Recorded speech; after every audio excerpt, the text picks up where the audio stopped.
Bismillahirrahmanirrahim. Assalamualaikum warahmatullahi wabarakatuh. Alhamdulillahirabbil alamin wassalatu wassalamu ala Rasulillah la haula wala quwata illa billahil aliyil azim. Sahabat Baitul Ahad, ngobrol juga ibadah. Kedekatan seorang hamba dengan Allah itu bisa dilihat dari mana dia banyak berdoa kepada Allah Subhanahu wa taala. Kita bisa melihatnya di dalam surat Al-Baqarah ayat 186. A'udzu billahi minasyaitonir rajim. Bismillahirrahmanirrahim. Idza sa'alaka ibadi anni fa inni qaribun ujibu da'watad da'i idza da'ani. Idza sa'alaka, apabila bertanya ibadi, hambaku, anni, tentang diriku, fa inni, maka sesungguhnya diriku, qaribun, dekat, ujibu da'wata da'i idza da'ani, aku akan mengabulkan doa apa saja asalkan saja mereka mau berdoa kepada.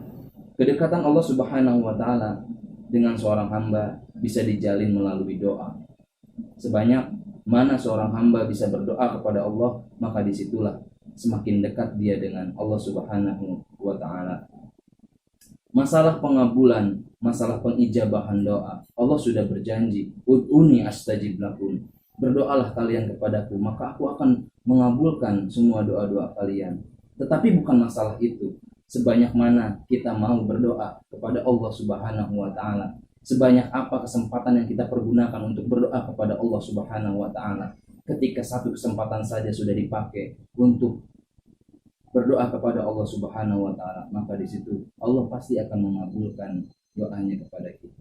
Nah, pada kesempatan kali ini saya akan mengambil satu doa yang masih di dalam kitab Riyadhus Shalihin, yaitu hadis yang diriwayatkan oleh Ibnu Mas'ud radhiyallahu anhu Nabi sallallahu alaihi wasallam kana yaqul, Allahumma inni as'alukal huda wat tuqa wal afafa wal ghina.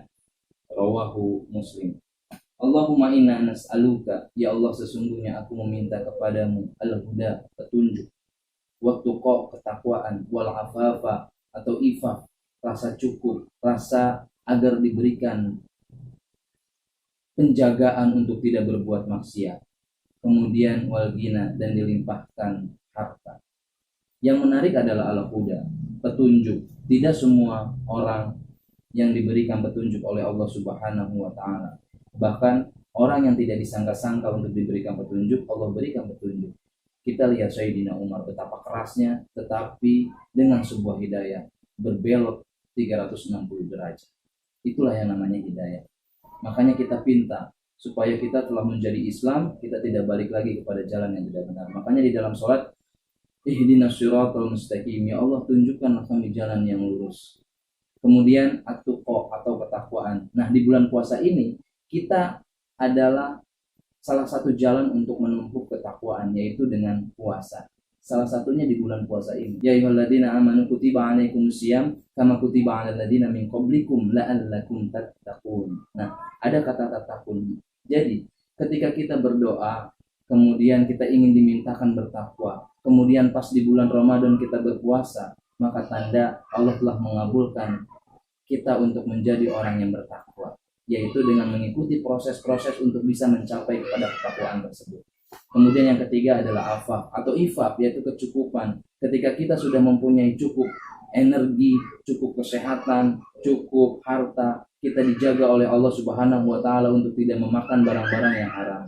Kita tidak melakukan hal-hal yang dilarang oleh Allah Subhanahu wa taala, hal-hal yang dianggap maksiat oleh Allah Subhanahu wa taala. Kita tidak bisa menghindar dengan kekuatan kita, tetapi kita hanya bisa menghindar dari kekuatan yang Allah jaga untuk kita.